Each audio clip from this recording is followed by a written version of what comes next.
think we're good to go. Okay, so Gumaraj, I'm going to get you on the main screen. Do we have our interpreter on? Oh, Shamasundar, he just came on, so let me get that going too.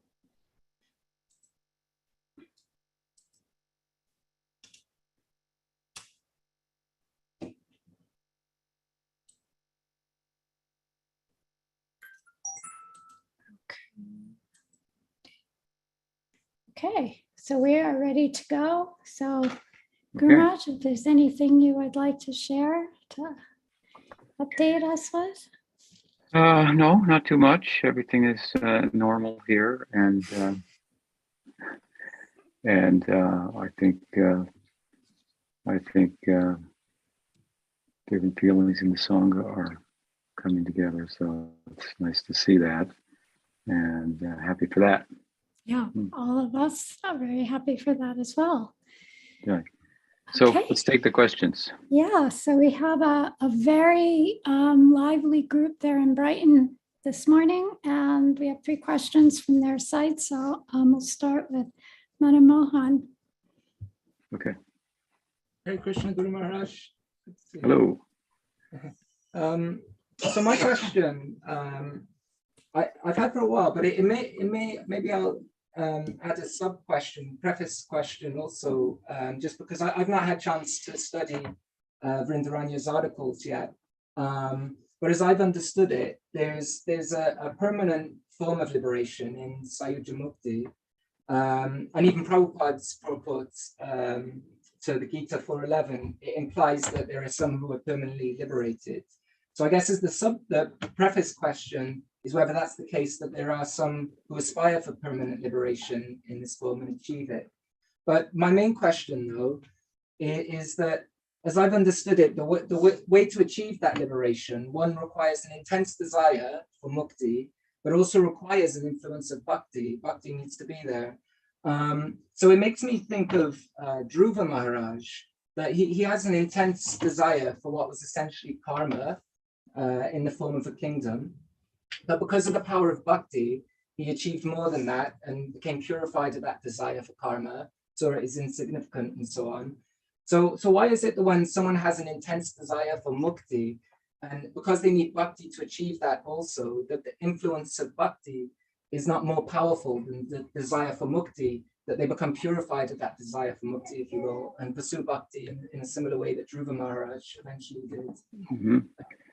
Well, first of all, with regarding sayujya-mukti,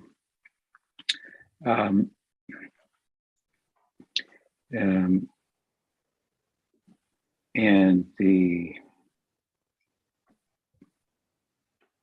whether, in your question, whether it's a permanent state that would be, the destination of some particular jivas to merge into sayujya, for example, or to merge into Brahman rather than to attain Vaikuntha. And Bhaktivinoda's perspective on this seems to mirror that of Sanatana Goswami. Bhaktivinoda's position is that those who attain sayujya-mukti, desiring such, attain a form of liberation in which the Swarup Shakti of Bhagavan is not manifest. So there's no, the Swarup Shakti is not manifest in Brahman, therefore it's undifferentiated. It's qualityless. It's formless. What gives form, shape, variegatedness, and so forth to Vaikuntha is the extent to which the Swarup Shakti is manifest. So when we go from even Vaikuntha to Goloka, we find the Swarup Shakti seems to be even more prominent. And as I've said sometimes, in Goloka, Krishna doesn't even have time to sleep. He's so busy answering, if you will, to the love of his devotees, which is the manifestation of his Swarup Shakti, that he is the form of the love that corresponds with their type of intimate love that, as I say, keeps him even up at night. So going from Vaikuntha or Goloka to Vaikuntha and into Brahman, well, these there the Swarup Shakti is not manifest. So there's no real experience there. There's no other, it's a restful kind of condition. Sometimes it's compared to deep sleep or sushupti, which is the macrocosmic deep sleep, if you will. Sushupti means dreamless sleep. So sometimes we experience deep dreamless sleep at night and we get a good rest. And we wake up and say, oh, I rested really well. Acharyas from the past have said, well, you must have been there, even though you had no thoughts, no dreams, and no waking experience of physical movement. You must have been there because you remember, and you can't remember something you didn't experience. So you were experiencing contentless consciousness. There's no content to it. It's just restful, peaceful. So this is the microcosmic experience that we have, every time we go into dreamless sleep. The implication is what? Again, that the waking state is unmanifest. The thinking state, dreams, is unmanifest, but I still exist. So I exist independently of thought and action in this world. And now if we take the microcosmic experience of deep sleep, we take it to the macrocosm, we call that sushupti. When the whole world winds up back into Vishnu and all the jivas from a heterogeneous condition brought about by karmic differences moves into a homogeneous type of state within the Mahavishnu. That's called sushupti. It's like dreamless sleep on a macrocosmic scale. Now this and the microcosmic scale are used to speak about often the nature of Brahman, which is obviously beyond sushupti. Brahman is like sushupti, but the difference is that in sushupti, the karma is suspended. And when its time comes again, it manifests and the world again manifests. The jivas come out according to their karma and so forth. But more or less, the state of sushupti is analogous to Brahman. The difference being that entering into Brahma sayujya, the karma is gone. So there's no coming back to the material world because there's no karma that's waiting to arrest you and manifest in due course. And there's nothing to do there. There's no action. There's nothing karma that you could commit. So you're kind of in a suspended state of animation, no suffering. It's kind of the bliss of existing. But there's almost not even the experience of existing. Almost. It's deep sleep, so to speak. So in that condition, because the Swarup Shakti is not manifest, there's no variety, and there's no agency on the part of the jiva that's manifest, which is an inherent quality of the jiva. It's a doer, kartritva. There's really no bliss. The ananda of the jiva, which requires shakti to manifest. Just like doing something requires shakti for it to manifest. So these certain qualities of the jiva, its bliss, its capacity to be a qualitative experiencer, its capacity to be a doer, for example. These are inherent qualities of the jiva. They're not manifest because it requires shakti for them to be manifest. In the material world, they're manifest by the agency of the Maya Shakti. In liberation, beyond Brahma Sayujya, they're manifest, those inherent qualities of the jiva, by the Swarup Shakti. Now, a subtle point here is, of course, if these are inherent qualities of the jiva itself, uncovered by Maya, then Swarup Shakti in some capacity must be present in the jiva also. because those qualities can't be manifest without Swarup Shakti. So, but to your question, subtle point there, important one. Bhakti Vinod's position is that attaining sayujya-mukti is a type of mukti, so there's no return from there.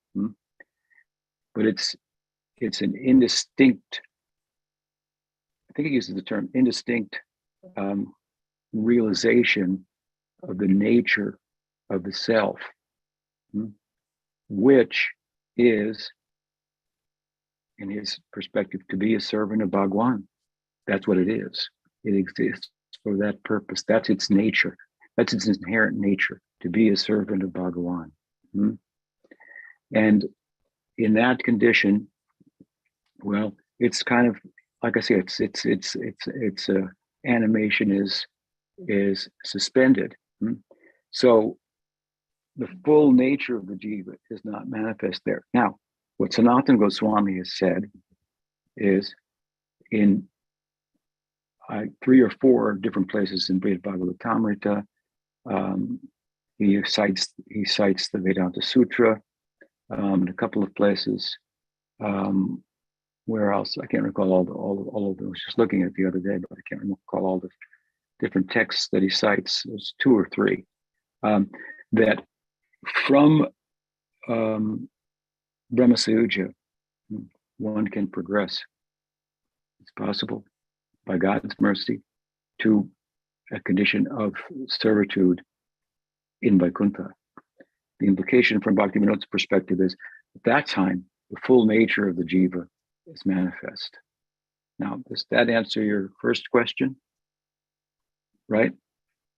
I think so. I think I addressed it. And the second question, I think that, well, in order to attain Brahma Sayujya, yes, you need bhakti. In order to attain any form of liberation, you need bhakti. And the inherent qualities of the jiva, which is inherently a liberated entity, right? The jiva is inherently not material. It is spiritual. So for it to realize its full nature, well, and be what it is, it has to have bhakti to be what it is. Otherwise, all of its qualities won't be manifest. If those qualities are actually inherent in the jiva, then there must be some bhakti in the jiva for them to be manifest. Anyway, with regard to entering into sayujya-mukti and the necessity of bhakti, I think that Vishwanath Chakravarti Thakur that invokes the term sattviki bhakti. Sattva guna gives us knowledge of the self. The so-called jivan muktas, which is really a term coming from Shankar, that the Gaudiyas don't agree with him on. A jivan mukta is supposed to mean someone who's liberated in this life, but he has to still have prarabdha karma, so he has to still have sattva guna in at least covering him or her. So he's not really liberated. The Gaudiya idea of jivan mukta is one who's fully engaged in the sadhaka deya in all respects, body, mind, words, intelligence, in Krishna service, is a jivan mukta, is liberated even in this life. But otherwise, the jnani, so-called jivan mukta, is covered by prarabdha karma. So in order for him to attain what we call videha mukti, to enter, in this case, in the Brahma Sayujya, then he needs some bhakti, right? But Rupa Goswami, Vishwanath Chakravarti Thakur used the term sattviki bhakti, which means sattva guna, which can give knowledge of the self, gets empowered by bhakti, sattviki bhakti, to do something that unto itself it cannot. So a little bit of bhakti factored in, with gyan being prominent and bhakti being secondary, can afford one entrance into sayujya-mukti. Why doesn't that bhakti take over? Because it's only a form of sattvic bhakti. And it's not he or she, the sadhaka, is not prominently engaged in bhakti. Now, if you take, and of course, you're implying this as well in your question, is something I said, that the desire for mukti has to be very strong. It's going to be stronger than any material desire. All material desires have to be retired and replaced, if you will, by the desire for mukti, mumukshatva. It's such an intense desire for mukti, retires all other material desires. So material desires are easier to do away with than a desire for mukti. It's stronger than all material desires together. It has retired all of those desires. Now you've got to retire that desire. Oh goodness. But the desire, a material desire to be a king, or a desire to be this or that, or to be a guru, whatever your material desires are, to be a Brahma, a big devotee, or just ordinary material desire. Dhruva's case, he wanted the kingdom. That's a small thing, and easy to retire. And also, his bhakti was more prominent than you're going to find in, I would say, most cases where someone is trying to attain sayujya-mukti. So it's easier to retire material desires than it is to desire a very intense desire for mukti. And it could be, and we'd have incidences of that, where, for example, Sukadeva, the bhakti was more prominent. And as a result, his desire for, let us say, merging with Brahman, Brahma Suyuja, was retired. So, every case is not the same. You have to measure and see what is it. Someone may have a little influence of bhakti, but maybe just respects bhakti, even that might be enough to attain a incomplete form of liberation, let's say, in which the self and its destiny is not fully manifest, but it's the removal of all the material influence. It's twofold. Bhaktivinoda Thakur, in the section in his Dasamula, he's speaking about this section I'm quoting. He's explaining the famous Bhagavatam verse, Mukti Vanita Rupam Svarupena Vedastiti. Mukti, what is mukti? It's the liberation, it's the removal of the negative, and there's a positive. So he speaks about Brahma Sayujya as removal of the negative, but the full positive prospect of the jiva has not been fulfilled. Its inherent bliss even has not been fully manifest. Does that help? Wonderful. Thank you, Guru Maharaj. Okay, good. Another question? Sajjan has a follow-up question. Okay. Dandavats Maharaj. Ibu. In regard to what you just shared, I have it's actually a twofold question. The first part is, it feels or seems from what you just shared that, well, you did say that after all material desires have been retired, then the desire for mukti also needs to be retired. Did I hear that correctly or no? No, what I was saying was that all material desires need to be retired to attain mukti. If we want to attain Goloka Vrindavan, for example, then the desire for mukti has to be retired. Okay, that's what So I was thinking. let's say I meet someone in the everyday world and they have material desires. I try to tell them about Krishna and enlighten them. Okay, that's easy comparatively. If I meet some jnani who's absorbed in just trying to attain impersonal Brahman, it's going to be harder for me to convince him and retire his desire for mukti and replace it with a desire for bhakti. Okay.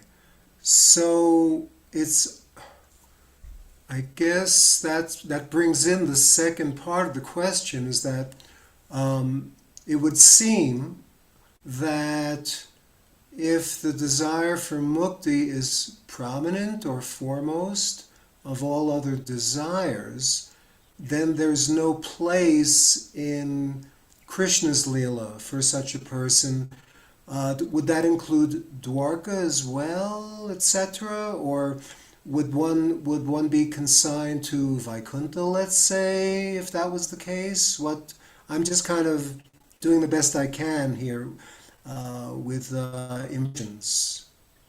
Well, obviously there are different forms of mukti, and all the sampradayas, the Vaishnava sampradayas, have mukti as the goal, except for the Gaudiya sampradaya, which says prem is the goal, in which mukti is included. And that's the speciality of the Gaudiya sampradaya, that's revealing a penetration into transcendence that's very, very peculiar, in which it doesn't even appear that they're liberated. It's aprakrita, right? It's everybody's attached to their village and their friends and family, and their son and friend and lover and so forth, and they worship Narayan at the same time. Yeah. So it's a rather peculiar, but it's an intensification of the prem, if you will, that we find even in Vaikuntha. So there are those in Vaikuntha who desire prem. There are those in Vaikuntha who desire Vaikuntha, and the opulences of Vaikuntha, and then there are those that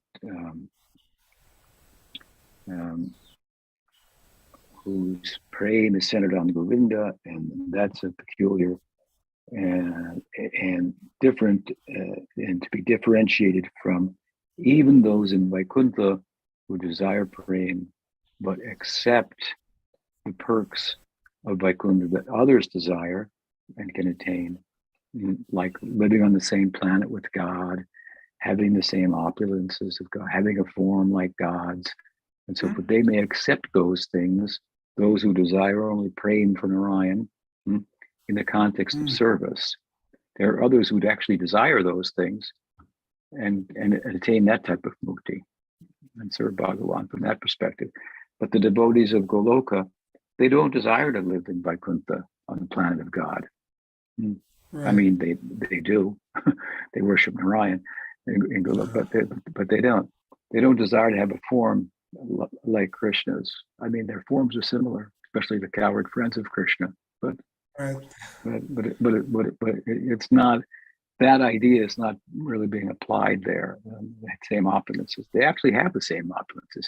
Any coward boy could have easily killed any of the demons that Krishna killed. That's a fact. But Krishna's done it by the arrangement of his Shakti, such so that his heroic quality, which is an udipana for Sakirasa, will manifest. So, does that help? Yes, as a matter of fact, based on what you just shared, if any of the coward boys could have killed any of the demons just as Krishna did. So if we take the example of Sarshti Mukti, having similar powers as God, right, but here that's what you just described about the coward boys. That's what I was saying. One little example. Yes. So is that possible or available also, like in the Vaikuntha planets where Krishna is present? Like Dwaraka, is Dwaraka, Okay, could we Dwaraka is say that part of Dwaraka? Goloka. Dwaraka is part of Okay, Goloka. So there's three basic divisions of Goloka. There's Dwaraka, there's Mathura, and then there's Vrindavan. Mm. And Krishna is perfect in Dwaraka, more perfect in Mathura, most perfect in Vrindavan. So that's all Goloka okay, Vrindavan, where Krishna is the object of worship and center. So, but of the love of the devotees. But yeah, I guess what I'm saying is that, yeah, there's a semblance of a unique form, you could say, of sayujya-mukti in Goloka or Salokya. They're living on the planet of God. I mean, Krishna is God, but it's a yes, different experience. It's a different experience. They're not experiencing, I have the powers of God. The coward boys aren't thinking, I have the powers of God. What a blessing. Or I'm living on the planet of God. That's not the way it's experienced. okay. And the only reason I asked that last question was because it seems as if whenever the subject of one of the other four types of liberation besides sayujya is brought up, immediately the conversation moves away from Krishna over to Narayan, like that. So that's why I asked that last question. If such life was possible with Krishna rather than merely with Narayan, as not that that's a small thing, but you understand. Yeah. And you understand my answer, right? Yes. Oh, yes. Thank you so much. Okay. Hare Krishna. Next. Okay, back to Brighton. Next to Brighton. Shirada. Shirada.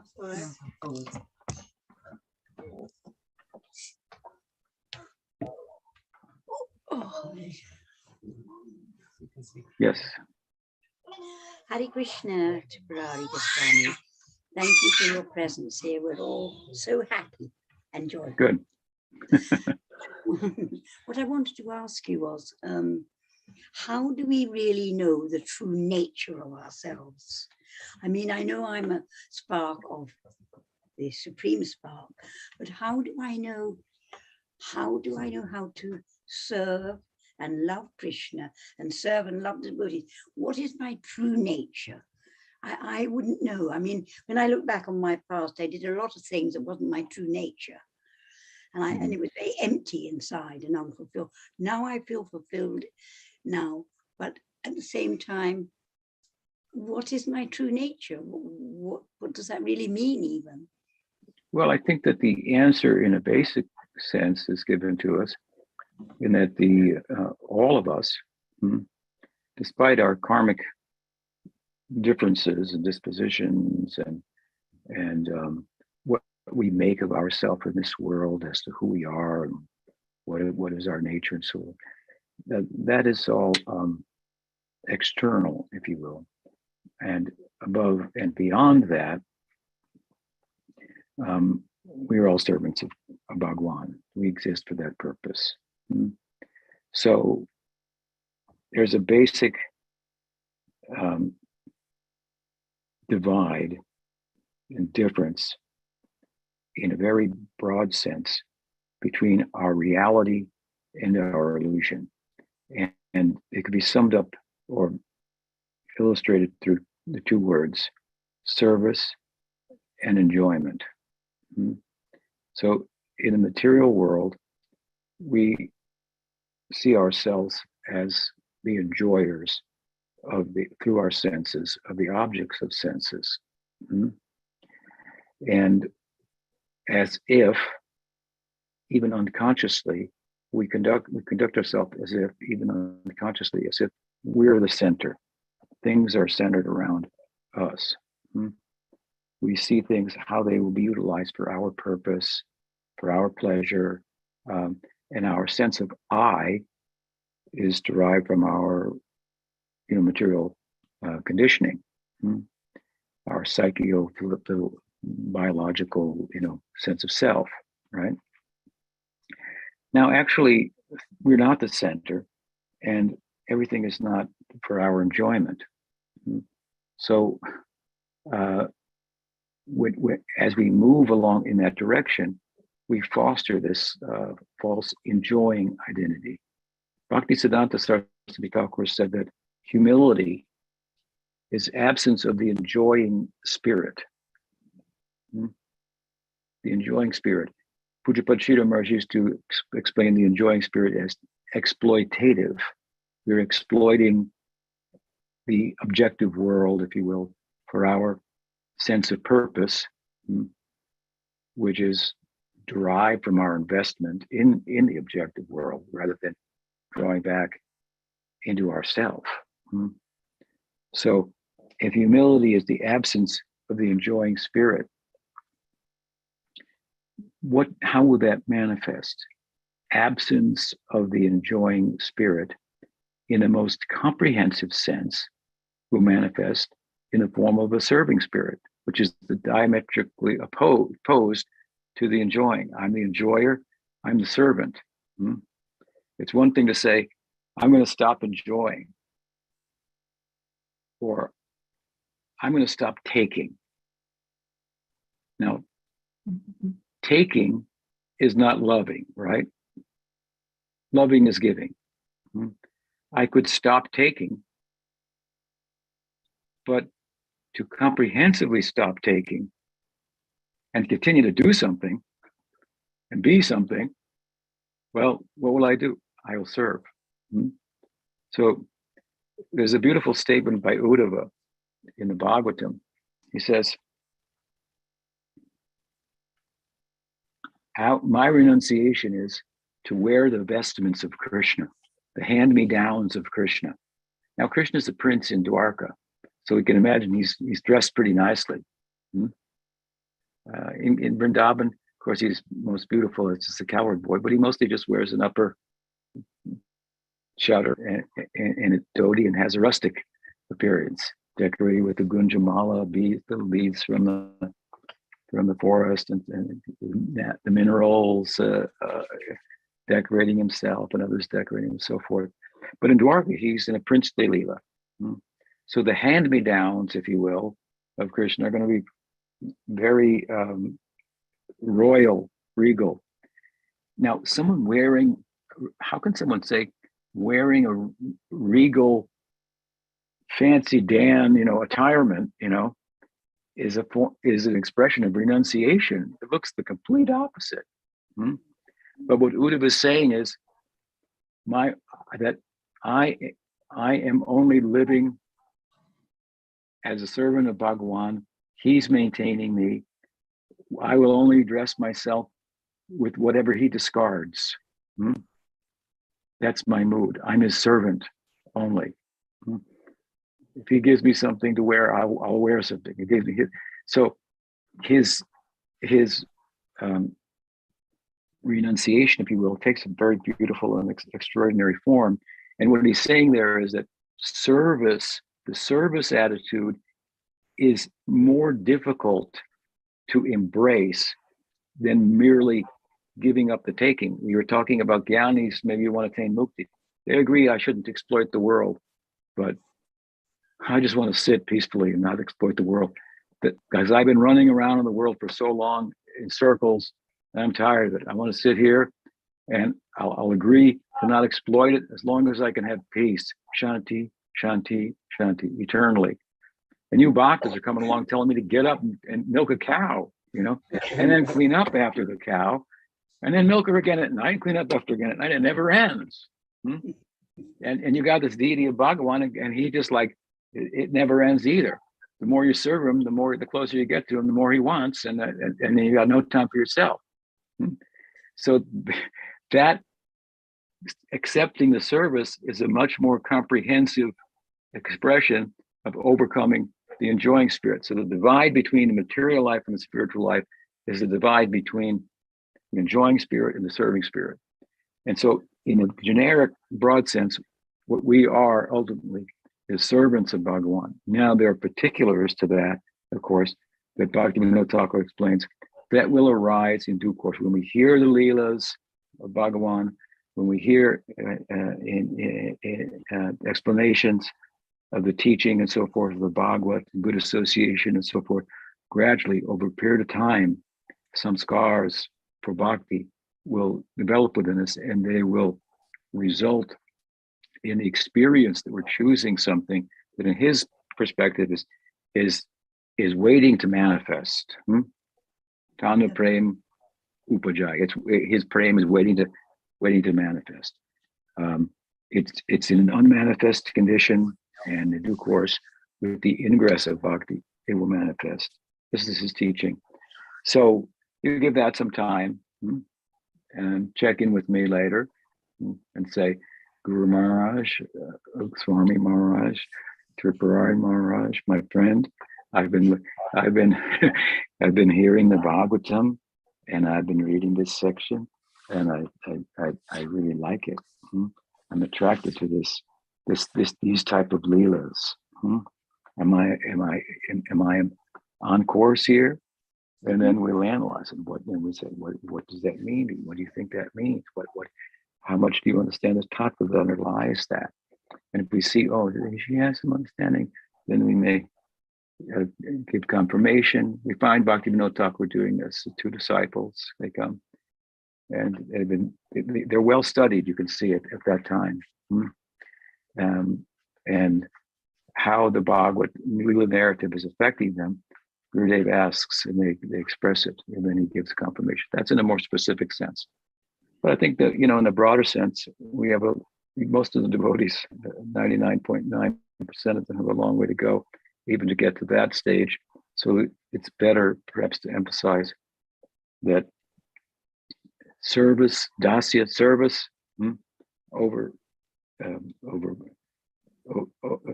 bhakti, which means service, over bhukti, and over mukti. Mukti means exploiting the world. I want the world. See, I want the world for myself. I realize I can't have it. Okay, but I could be God, emerge with Brahman, identified with Brahman. So that's pretty attractive. So, okay, I'll give up the world. I'll stop exploiting the world. And how did Guru Maharaj say? One thing to exploit the world is the center in either case. I either want to take it or I want to get away from it. That's bhukti and mukti. In bhakti, the world is not the center. Krishna is the center. If it's necessary to give up something for Krishna's service, no problem. If it's necessary to accept something for Krishna service, no problem. So anyway, does that help?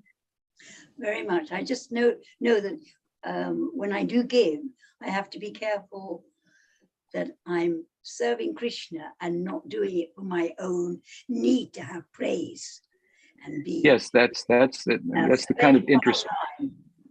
That's the kind of important kind of introspection that a devotee has to have. One has to catch oneself whenever one, even in the most subtle way, if that motive is involved in affecting, we have to dismiss it because it's just like the stool of a pig. Pratishta. And pigs eat stool. So, I mean, what their stool must be is pretty bad from our perspective. So this is very, very unbecoming for devotees. We have to just dispense with that. It's very good. So you're doing that. So that's very good. Thank you. Thank you Okay. so much. Hare Krishna.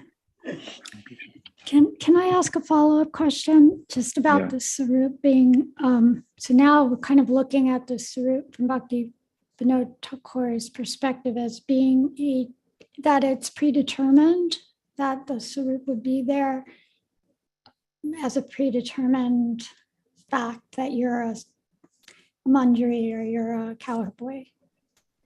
That's what he says, as an unmanifest reality. Yeah. So even if you have a particular influence coming through you, coming in your environment, that won't change the fact that you're destined to a particular rasa. Such as, you mean sadhu sangha? Mm-hmm. Yeah, you will need and a considerable amount of association along the same lines for it to manifest. But despite the fact that you might have association to the contrary, it won't. And we see that in the example of Ballava, for example, the brother of Sanatana and Rupa. Said they stayed up all night trying to convince him of the superiority, if you will, relatively speaking, of the worship of Radha and Krishna rather than Sita and Ram. He agreed with them that, well, philosophically you're making good points, but he couldn't sleep all night. And he couldn't give up his sentiment for Ram Bhakti. And when Mahaprabhu heard this, he celebrated that. Glorious is the Lord who won't give up his devotee, he said, and glorious is the Lord, is a devotee who won't give up his Lord. So, and there are any number of examples like that. And Bhaktivinoda gives the example, disciples of the same guru, one developing affinity for Sakya Rasa, another for Madhurya Rasa. And then eventually they were,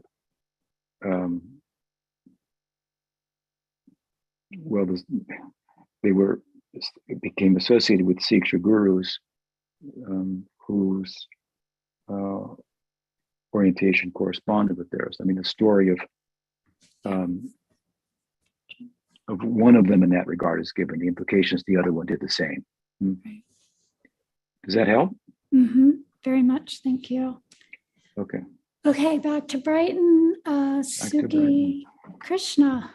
Suki Krishna Das.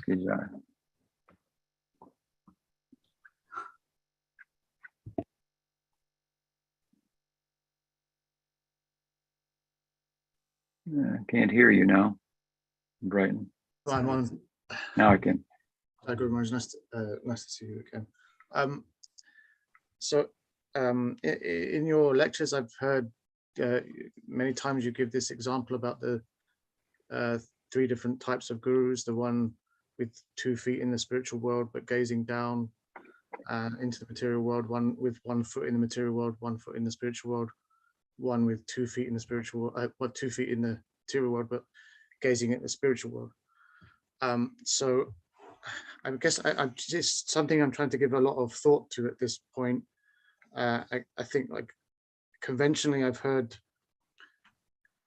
the sort of things explained in a way of sort of in terms of gurus in a kanishta or madhyam or uttam. So I'm wondering if this is compatible with that. Is it correlating to that explanation? And then I think that the real thing is that, like, I feel that there's I'm looking for some additional insight to that way of explaining things. Yeah, that makes sense.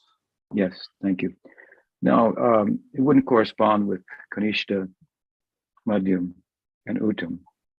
But to elaborate on Kanishta, Madhyam, and Uttam, as we have in the past, of course, the idea has been given by that there is the Kanishta, the Madhyam Kanishta, the Uttam Kanishta. There's the Kanishta Madhyam, the Madhyam, the Uttam Madhyam. There's the Kanishta Uttam, the Madhyam Uttam, the Uttam Uttam, and Uttam.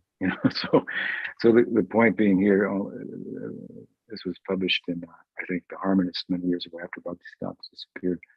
This kind of making it clear that there's a lot of gray here in the spectrum.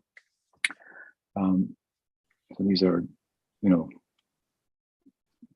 when we say Kanishta, Madhyam, Uttam, they're broader ideas. But at any rate, to the description of the 3 types of gurus, this is more or less a poetic description given by Pujapad Sridhar Maharaj. And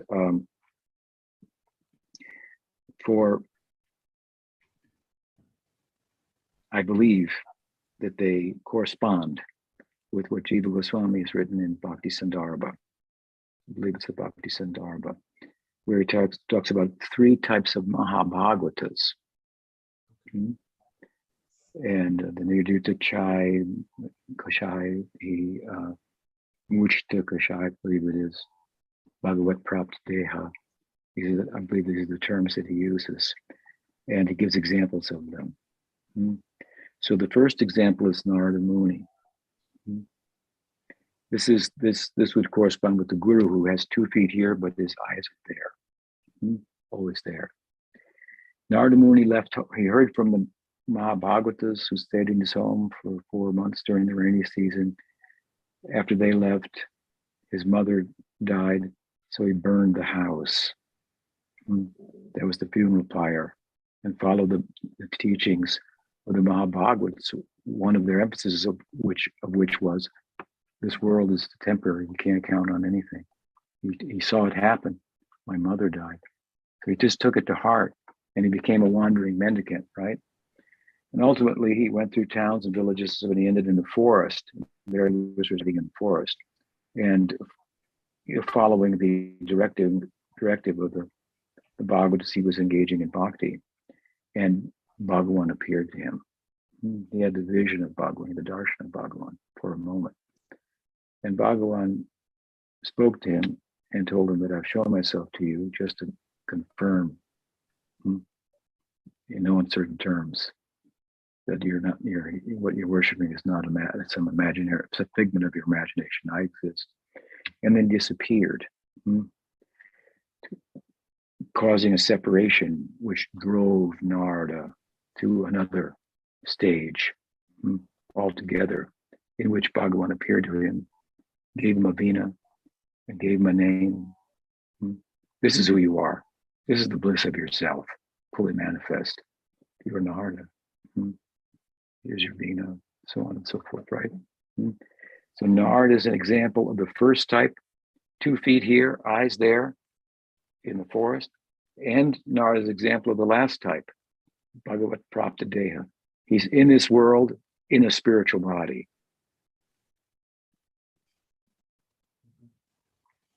You're not going to find too many gurus like that. in Apricot Lila, you'll find persons in spiritual bodies in this world. I suppose you could say in Gaur Lila, but that's pretty extraordinary, right? To be moving in it, especially if the spiritual body is that of a gopa or a gopi.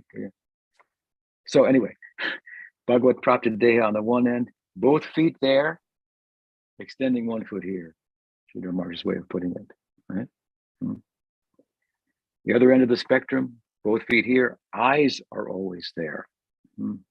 Another way to talk about that type of guru is in ruchi.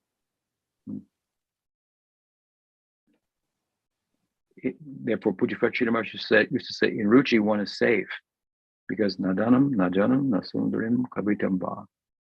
In nishta, one is engaged in bhakti so intensely that the seeds of material desire that still remain aren't able to manifest. Just like if you pour water constantly on a seed, well, it's going to get waterlogged. It's not going to manifest, but the seeds are there. In ruchi, the seeds are gone. And the desire is only for bhakti. Mama janmani janmanishvari. The desire for mukti is totally retired. Birth after birth, it makes no difference. I just want to do bhakti. Bhakti Vinod Thakur in his Bhakti Tattva Vivek, he says, Shuddha Bhakti, pure Bhakti means ruchi. This is in higher stages of sadhana bhakti. Pujapad Sridhar Maharaj used to say, in ruchi, he's safe. Then his implication was he can do the work of the guru. Has positive Shreya Kairava Chandrika Bhatam. Something has come from that side, and a specific desire, not just a thought out desire, but actually it's coming from the heart desire for bhakti in a particular way. As he advances from ruchi to asakti, the object of that taste will appear. Krishna will appear be attached to that form of Bhagavan that corresponds with the specific taste for bhakti that has developed, awakened in the heart. So in that stage, well, you're not even looking at other things that have some attraction to you and avoiding them. You could call that nishta. Some faint attraction, especially attraction for pratishta, subtle things. in Ruchi Bhakti, it just doesn't, it's not an issue. So in that sense, the eyes are fully there, right? Feet are still on the ground, and sadhana bhakti, eyes are fully there. So that's another way of speaking about, let's say, the example of Nard that I gave first. So we got anyway, two ends of the spectrum, right? One has 2 feet here, eyes are always there. Just like if you're always going west, you're not at the sun, but you're always in the sun. If you're always moving at a fast enough trajectory westward, you'll always be in the sun. That person can help us substantially in this world. Others can help us too in so many ways, even in the context of bhakti. A drunk person can help us even in the context of bhakti. If he's a devotee that got off course, we met him in the bar and in his drunken state, he told us about Krishna, we might become a better devotee than he is and come back and tell him to get out of the bar. So people can help us at different levels, but I'm talking about on the level of the guru, right? So 2 feet here, eyes there. Other end of the spectrum, 2 feet there, extends 1 foot here. That's very extraordinary, right? Nityasiddha comes here. The in-between one, which is 1 foot there and 1 foot here, Jiva Goswami gave the example of Sukadeva Goswami. In other words, he retired material desires, and he was cultivating bhakti over the other side. So this is the technical example or explanation and examples given by Jiva Goswami that I believe correspond with what Pujapad Sridhar Maharaj was speaking about. It should be noted that Jiva Goswami doesn't say 3 types of gurus, he says 3 types of Mahabhagatas. But Guru Maharaj, Pujapad Sridhar Maharaj said 3 types of gurus. He applied it in that way. So it comes from him, but I think it corresponds with Bhakti Sandhya. Does that help? Yes, thank you very much. Yeah. Okay, thank you for asking. Much appreciated. Okay. We have Krishnadas. You have your question Krishnadas. next. Dandavats, good morning, Guru Maharaj. Nice to see you. Nice to see you.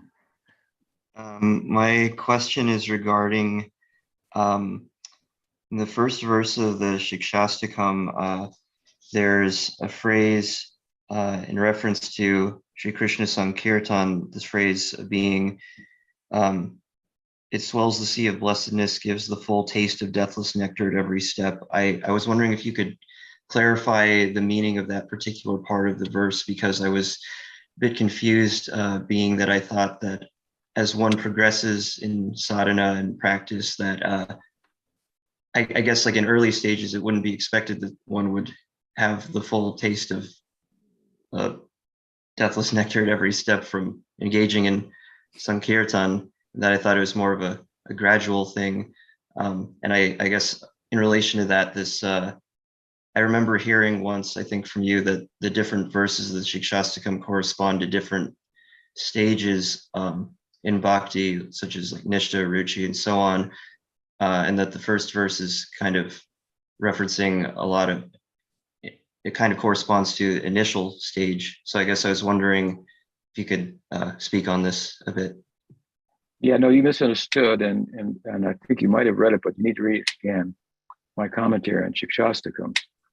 So the first verse of Siksastakam, Cheto Darpanam Arjanam, Bhavamahadavagani Nirvapanam, Shreya Kairabha Chandrika Vataranam, Vidyabhadu Jivanam, Anandambudi Vardhanam, Pratipadam Purnasmita Svadanam, Sarvatma Snapanam Param Vijayate Shri Krishna Sankirtanam. This verse, as I have explained it, and I believe Bhakti noticed as well, is a verse that in which all of the stages of development from initial faith to prema are summarized. And then if you take out Chetodarpana Marjanam, which is the first stage, Well, that applies to Shraddha, Sadhusanga, you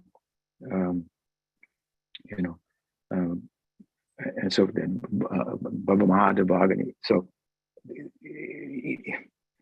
the different stages are all mentioned in there. So yes, what you'll experience first in Sankirtan is not a taste of the deathless nectar at every moment. You might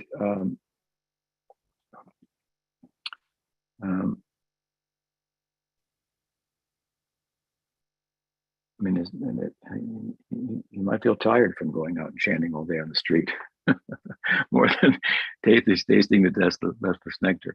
But you're instead of weeping in ecstasy, you're perspiring, making some effort with the insight, with the knowledge, with the understanding that the Nam Kirtan has great efficacy with regard to the very formidable task of cleansing the heart. It's a very formidable task because we have impressions, material impressions, some scars for thousands and millions of lifetimes. And so we need a powerful means to dispose of those. And the powerful means of Nam is such that, going back to Radha Devdasi's earlier question, well, it not only does away with the negative Nam, but it cleanses the heart and then begins to decorate it as well with a positive sentiment. So that comes later on. I've given an example before. If you're you hire an interior decorator to decorate your house, they come and say, throw that away, throw that away, throw that away. And you go, wait a minute, I like that. No, that's the problem. Throw that out. That's the problem, that you like that. Get rid of all that. Now then we'll start to decorate. So something like that. Does that help? Yes, that helps a lot. Thank you very much. Okay, well, I think we've passed the hour, and so we'll close here. I hope to be with you again next week. Appreciate your interest, questions. Gaura Bhaktivinoda Ki Jai. Gaura Premanandi. Haribol. Haribol. Thank you so much, Guru Maharaj. Thank you. Okay, devotees, just stand for 1 minute to make a couple of announcements. Ganga Shakti, I'm sorry you didn't have a chance to do your question. I thought I could sneak it in there at the end, but got finished. Okay, Tattva Vivek classes, just 1 day a week now, Thursdays, 11:30 Eastern Daylight Savings Time. And this last Thursday of the 29th, Shamananda will be giving his class. And then we'll be back here on Sunday with Q&A. Great to see everyone. I think we had a little kerfuffle in our Sangha over the last couple weeks, but by Krishna's amazing behind the scenes, just harmonizing everything. I think things have gotten to a very beautiful place, and just really grateful for all of you and for our gurus that are helping us and our journey, and it's all good. Jai Hare Krishna, Hare Bol.